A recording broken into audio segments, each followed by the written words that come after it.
Olá, eu sou Cami Soares. Olá, eu sou Giovana Amaral. E esse é o 12º episódio do Vidas e Cenas. Um podcast para refletir sobre a vida, os vínculos e mergulhar nos dramas do cotidiano. E as cenas de hoje são: Olha, se eu fosse você, eu iria por esse caminho e não pensava muito não. Para de ficar criando objeção. se eu estivesse no seu lugar, eu arrumaria essa mala de manhã, viu?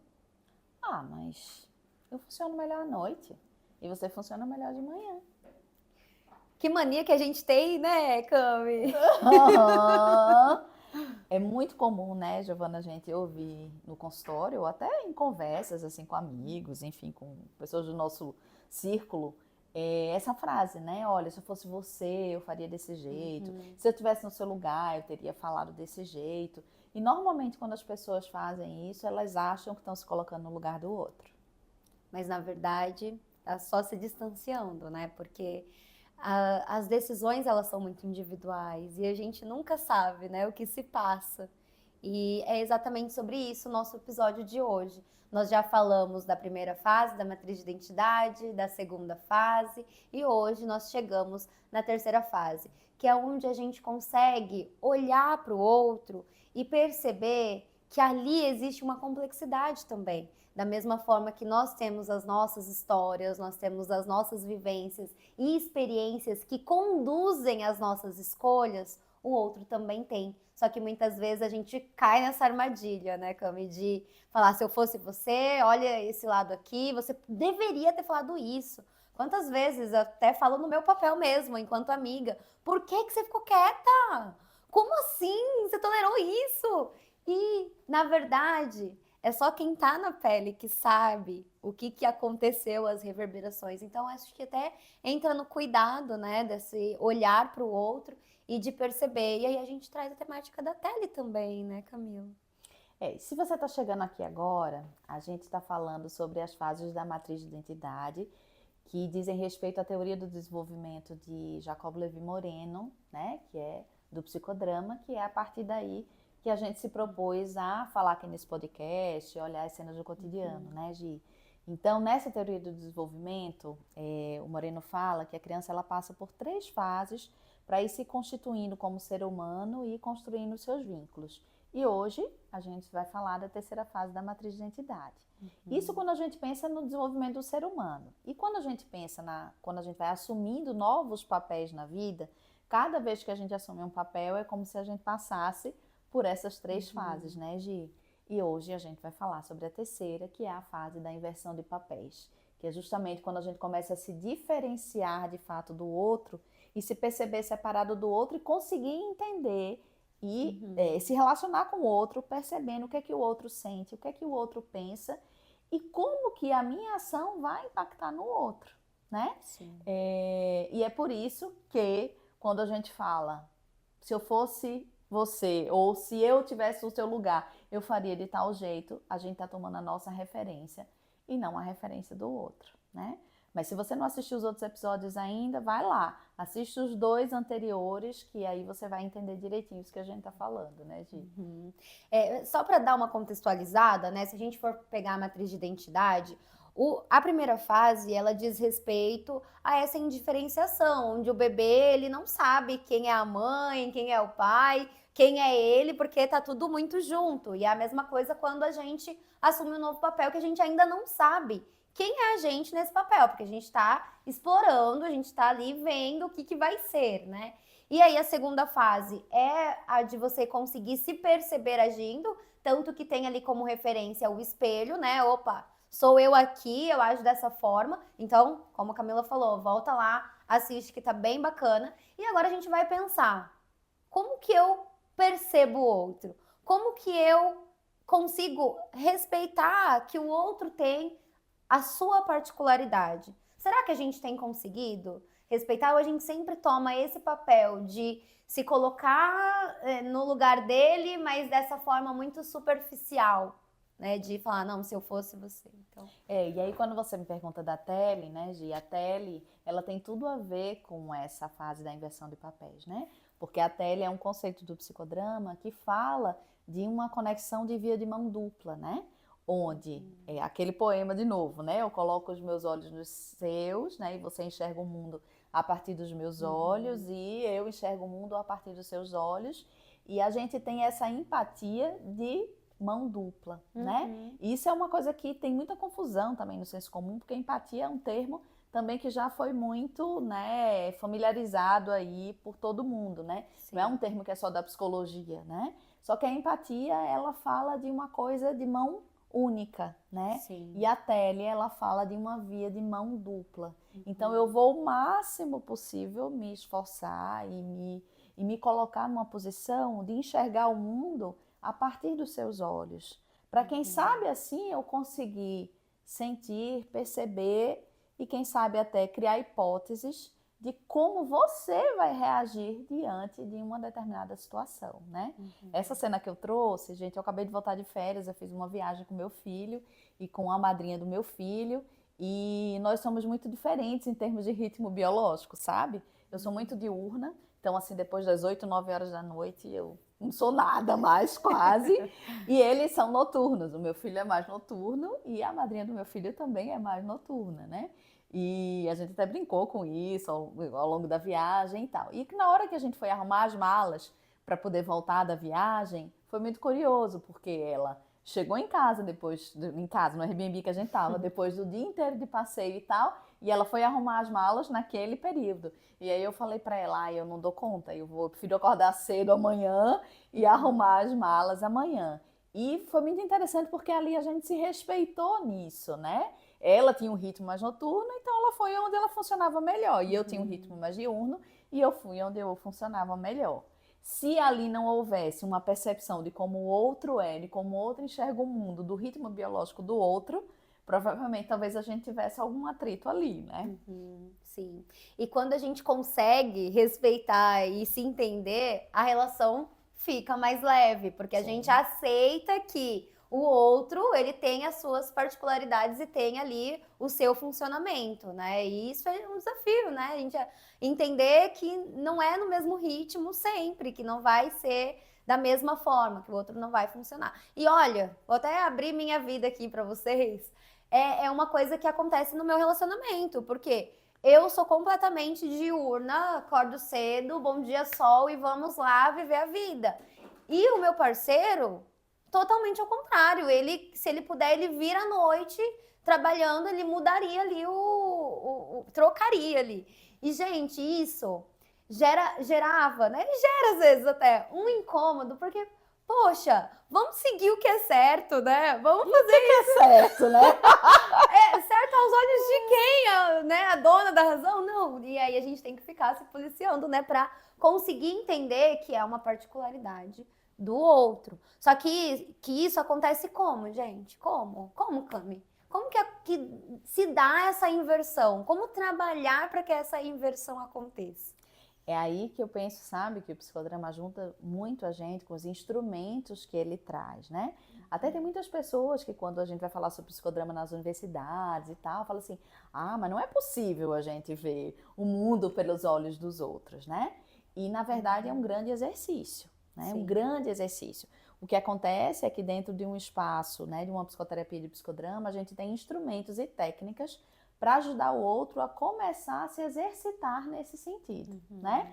Então, de novo, quando a gente está dentro da realidade suplementar, lembrando, né, gente, quem não assistiu os outros episódios ainda, a realidade suplementar é esse espaço que se cria dentro de um setting, né, dentro de um espaço de trabalho com psicodrama, onde a gente tem alguns elementos que ajudam ali a gente viver uma realidade fora da realidade, vamos dizer, que é uma realidade onde a gente experimenta coisas. Tanto experimenta coisas do passado, a gente revive essas cenas, quanto a gente pode experimentar coisas do futuro, a gente pode fazer treino de papéis ali, experimentar diálogos ou situações, né, que ainda não foram vividas para a gente se preparar melhor para algumas situações. Então, dentro da realidade suplementar, né, Gi, a gente consegue trabalhar para que o outro, de fato, se coloque no papel de quem ele precisa inverter, né? Sim. E é um exercício diário, né? Não existe uma perfeição. Nossa, agora eu tô aqui nessa terceira fase da matriz e vou permanecer sempre nela. Como a gente trouxe, isso vai se moldando, né, ao longo da vida, porque a gente sempre está nesse movimento. A vida é esse movimento, então a gente precisa estar nesses exercícios diários, né, para a gente conseguir sempre estar ali presente com o outro. E né? como você faz no seu dia a dia para exercitar isso? Olha, para tudo, né, gente? Eu sempre falo da respiração. Quando eu percebo, né, porque voltando lá na segunda fase, quando a gente se percebe agindo e fala, nossa, por que, né, que eu não consegui olhar para o outro dessa forma, nesse momento? E aí é muito um exercício de autorreflexão para mim, de se perceber agindo e de, não, peraí, como que o outro está se sentindo, né? Por que que o outro escolheu fazer isso? Porque, então, assim, é um exercício mesmo de autorreflexão, olhando para o meu papel, né? Até às vezes tem uma autocobrança maior, porque, poxa, eu trabalho com isso, eu sei o que está acontecendo e eu estou replicando. Então, me vem assim muito de, não, deixa eu perceber ali quais são as possibilidades, como que o outro está sentindo. E eu gosto muito de realmente entrar no papel. Então tá, agora eu sou essa pessoa, eu tenho essa idade, eu vivi essas coisas, e eu vou entrando ali como se fosse um psicodrama interno, e vou adentrando os sentimentos do outro para eu poder me organizar nesse olhar. Então, Isso que você trouxe é muito importante, né? Eu acho que esse é a primeira coisa, que é o aquecimento, né? Dentro do consultório a gente faz isso como um aquecimento na entrada do papel, né? Que é assim, fecha os olhos, sim. imagine essa pessoa, imagine como ela pensa, o que é que ela sente, que idade que ela tem, que contexto de vida que ela está vivendo, né? Para poder você começar a vestir a pele da pessoa e olhar aquela situação a partir da perspectiva da pessoa. Claro, do que você conhece, ou do que você Sim. imagina também. Eu também faço isso, sabe, Gi? Quando eu preciso, eu também faço isso. Aliás, na viagem eu também fiz muito isso, né? Porque eu viajei com o Pedro, né, de 11 anos, e muitas vezes eu precisava parar e respirar e pensar, peraí, como é que deve ser estar vivendo essa experiência com esses olhos de 11 anos, né? Como é que é para ele, assim, algumas coisas que para ele eram muito animadas, eram, né, demais, assim. Eu pensava assim, gente, eu preciso me colocar um pouco mais no lugar dele para perceber que essa animação, essa empolgação, né, ou essa curiosidade, ou essa dúvida, ou essa indignação que ele traz, né, e garotos de 11 anos trazem isso com intensidade, que isso tem a ver com esse olho dele de 11 anos, com esse cérebro dele de 11 anos, né? Sim. Então, isso, por exemplo, foi uma coisa que eu precisei fazer muito. E deixo a dica aí, viu? Mães de pré-adolescentes e adolescentes, isso é um excelente exercício para poder vocês conseguirem enxergar um pouquinho mais o mundo pelos olhos deles, né? Porque como o meu filho é muito grande, alto mesmo, de altura, muitas vezes dá um bug assim, sabe? E eu crio uma expectativa de que haja uma maturidade maior do que tem, né? E acho que isso acontece muito hoje, como a gente tem uma educação que é uma educação mais de diálogo, né? Uma comunicação ali mais aberta com os filhos, às vezes a gente perde um pouco essa perspectiva de que eles não têm maturidade de lidar com certas coisas que a gente se não, você já tem. deveria saber disso. Isso. A gente se engana, né? Porque hoje a garotada é articulada, conversa, questiona, fala dos direitos e tal. E aí a gente fala assim, mas peraí, né? Só que a gente precisa se dar conta, e aí isso passa por se colocar no lugar do outro, né?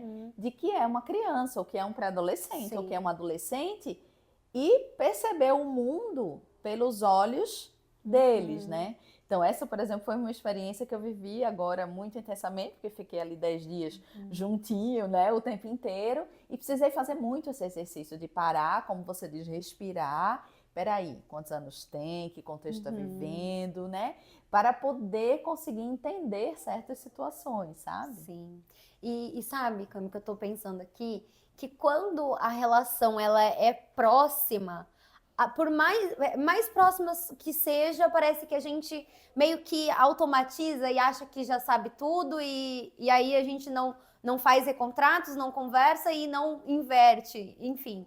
E às vezes eu percebo que eu tenho uma facilidade de até pensar e sentir pelo outro, que eu até sou vista como muito sentimental, viu, gente? Porque eu sinto assim muito, nossa, imagina vivenciar isso. E caramba, olha que desafio, enfim. E às vezes com quem tá do meu lado, acaba criando barreiras por conta dessa aproximação que vira automática, né? Acho que de não olhar para particularidade, não sei. Parece que essa questão da inversão, ela acaba sendo muito mais complexa e desafiadora com os vínculos mais próximos. O que você acha disso?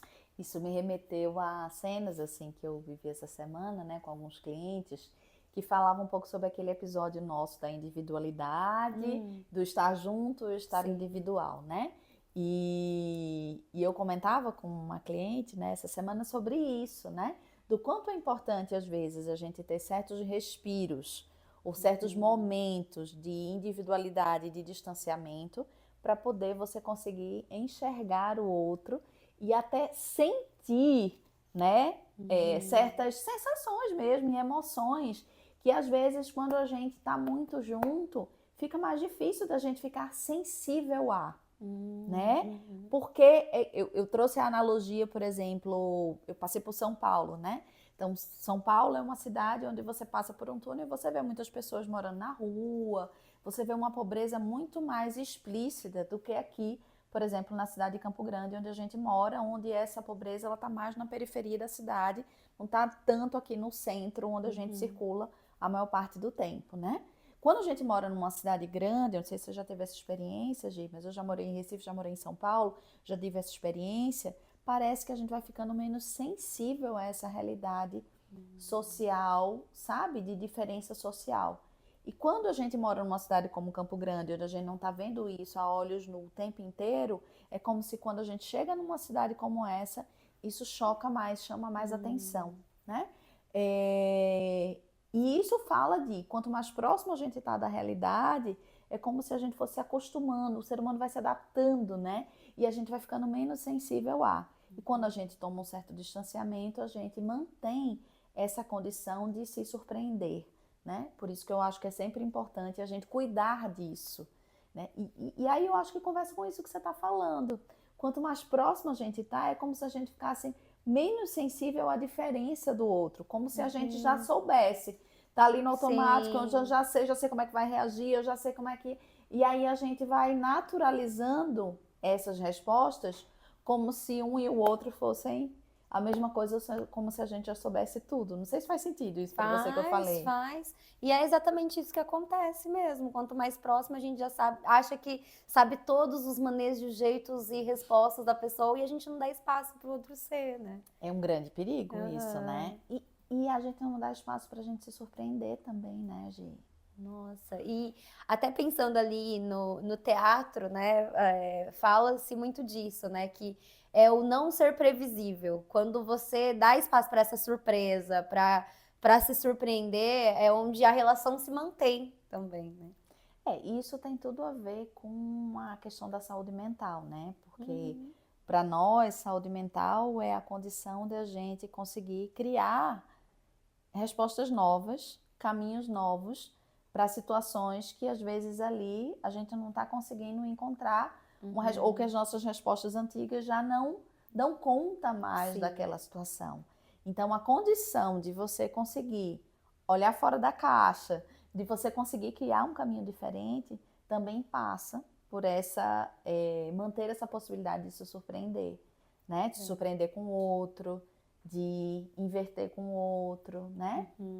E é assim que se fortalece as relações e os vínculos, né? Porque até pensando nas relações de amizade, quando a gente vai criando uma proximidade, quando a gente vai se conectando, é a partir que a vivência do outro toca a gente de alguma forma que a gente se identifica e a gente quer mais daquilo, enfim. Então, quando se tem esse olhar, a tendência é que o vínculo fique saudável, né?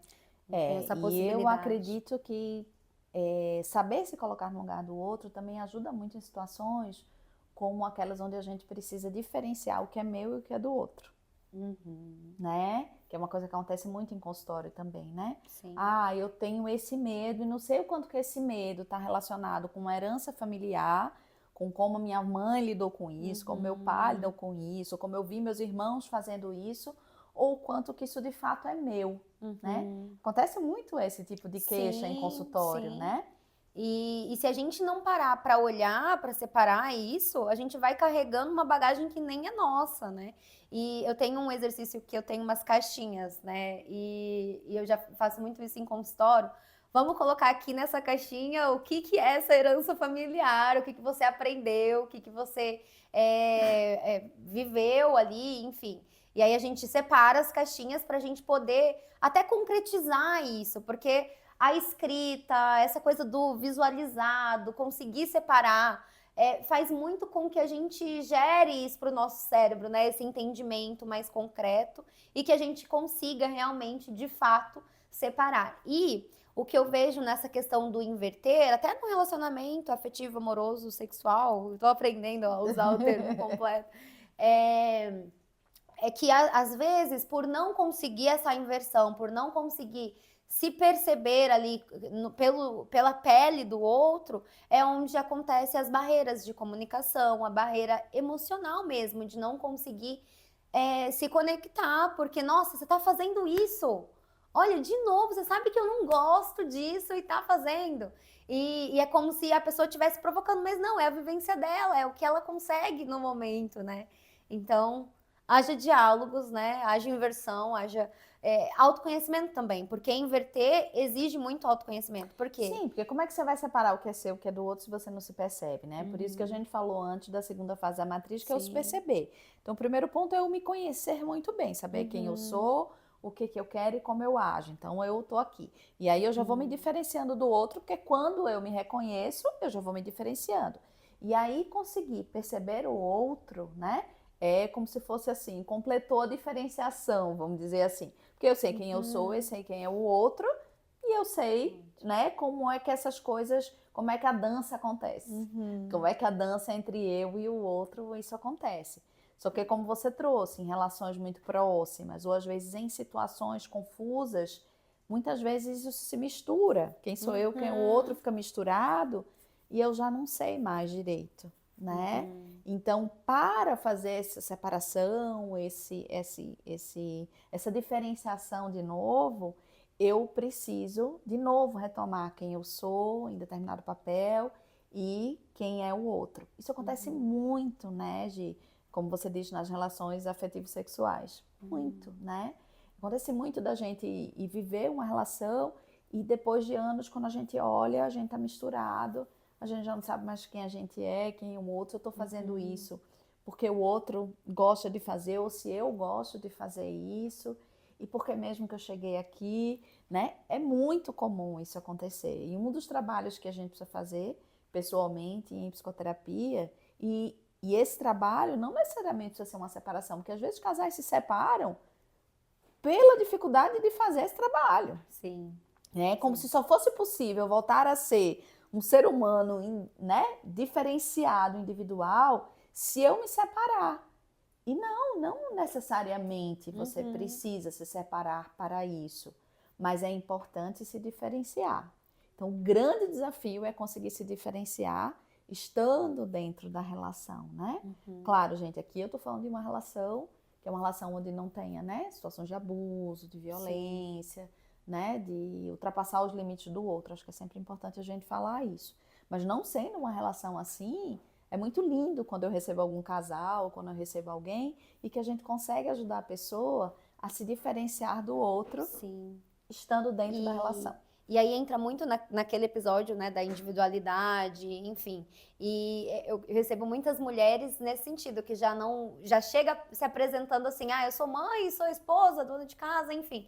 E sou só isso. E aí, quando a gente vai fazendo o trabalho, vai resgatando que existe uma mulher, parece que tudo muda. Nossa, a relação com o filho, a relação com o marido, porque ela tá se olhando para poder escolher o que ela vai oferecer também, né? Porque às vezes ela tá... Sim, e até para reconhecer quem é esse outro, né, Gi? Sim. Porque muitas vezes, numa relação principalmente de muito tempo, o outro também muda, você muda e o outro também muda. E se eu não vou fazendo esse trabalho de ir invertendo com esse outro, e também percebendo como é que esse outro foi mudando, e o que foi acontecendo, eu também perco esse outro, Sim. né? Eu me perco e perco também quem é esse outro, né? E muitas vezes as pessoas, elas têm essa ilusão de que vão estar numa relação e de que nada vai acontecer, e de que não, a mudança vai acontecer, porque a vida é movimento e a vida vai trazer mudanças e necessariamente a gente vai precisar mudar para conseguir se adaptar a essas mudanças, né, Gi? Sim. E um cuidado importante nesse sentido de conseguir perceber o outro é que às vezes a gente está tão imerso na nossa emoção, né, na raiva, na tristeza, e a gente não consegue dar espaço para que essa inversão aconteça. Então é importante ter esse reconhecimento do que você está sentindo e de como que isso te toca para você poder, né, claro, se acolher para poder fazer esse acolhimento para o outro também. Gente, então dica prática aí, né? Para quem está se percebendo aí numa situação onde está meio confuso, está muito misturado com o outro, né? Não sabe muito bem nem quem é e tal. Então tenta seguir essa linha, assim, né? Se você puder buscar uma psicoterapia, ótimo, né? Mas um caminho, né, nesse processo de autoconhecimento é assim, peraí, deixa eu pensar nesse papel aqui. Quem eu sou, o que eu quero, o que eu sinto, o que eu penso. Depois, né? Tá, como é que eu tô agindo? Como é que eu estou fazendo nesse papel a partir do que eu quero? Né? Eu tô agindo em direção àquilo que eu quero, eu tô fazendo o contrário? Como é que tá esse alinhamento aí? E, em terceiro lugar, tá, eu sou assim, eu penso assim, eu quero assim, eu ajo assim. Quem é esse outro que eu tô me relacionando nesse papel? Como é que ele pensa? Como é que ele age? Né? Como é que ele sente a partir também do que eu tô fazendo? E tem um alinhamento entre nós dois? A gente tá conseguindo conversar? Tem um projeto? Né? Então, é trabalho, viu, gente? Não é simples assim, não, né? Mas é um trabalho que é possível de ser feito, né? Então, acho que quando o Moreno, ele traz, né, essas fases e traz pra gente essa ideia de que cada vez que a gente assume um papel, ou quando a gente está vivendo os nossos papéis, é importante a gente parar para repensar esses aspectos, né? Ele está dando uma grande possibilidade de a gente construir relações mais saudáveis, né, Gi? Com certeza. Ter saúde mental, né? Porque os vínculos diz muito da nossa saúde mental. E a possibilidade, a perspectiva de conseguir se vincular, também se colocando no lugar do outro, é essencial para a nossa saúde mental e para a saúde mental coletiva também, né? Perfeito. Agora eu fiquei pensando daquela velha cena de que você chega no estacionamento e aí você vê o carro do lado ocupando 2 vagas. Esse é um exemplo clássico, gente, de não se colocar no lugar do outro, né? Sim. Porque se eu estou ocupando 2 vagas, um outro que está ali não vai poder chegar e colocar o seu carro. Então, se colocar no lugar do outro também é um grande exercício de reaprender a conviver dentro no coletivo, né? Outra forma, né, de ir aprimorando esse papel, esse olhar para o outro, é a leitura. A partir da leitura a gente pode entrar em outros mundos, a gente pode adentrar o mundo do personagem e sentir as emoções que o personagem está sentindo. Então eu sempre recomendo muito. Então volta à literatura, vai ler, vai fortalecer esse olhar. Faz toda a diferença. Porque a leitura leva a gente para outras realidades, né? De repente, realidades que a gente nunca vai viver ou até realidades que um dia a gente vai viver. E os personagens, eles podem ir caminhando com a gente na vida, né, Gi? E a partir dos personagens a gente pode também ter uma perspectiva de como se sente, de como pensa em determinada situação, né? Eu tenho feito esse exercício da retomada da leitura, que não é fácil em mundos de celulares, né? Então, ontem mesmo eu tinha 2 possibilidades, ou eu ia assistir uma série ou eu ia ler um livro. Eu falei, não, vou deitar na minha cama e vou ler um livro, e foi muito bom. A sensação de estar voltando para a literatura. Muito bom, muito bom. Então é isso, né? Acho que é isso, gente. Esse foi o 12º episódio do Vidas e Cenas. Se você gostou do conteúdo, deixa sua curtida. E se fez sentido para você e acha que pode ajudar alguém, compartilhe. Inscreva-se no canal, porque todas as quartas-feiras teremos novos episódios. Até lá. Até!